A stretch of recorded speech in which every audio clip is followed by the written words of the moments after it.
How to follow creators on WEBTOON. Today guys, I will show you how to do this easy and quick. Let's do it. So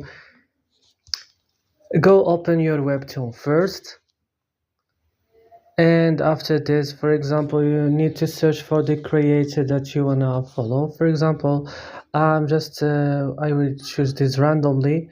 I will click first here subscribe. So I click turn on, and after this I will just go to this option here, my here, and I will go right now to creators. I will find the person that I make a subscribe to him. I will just click on it. So right now when I click on his profile, I can follow by clicking like this. And that's all. Don't forget to like and subscribe, and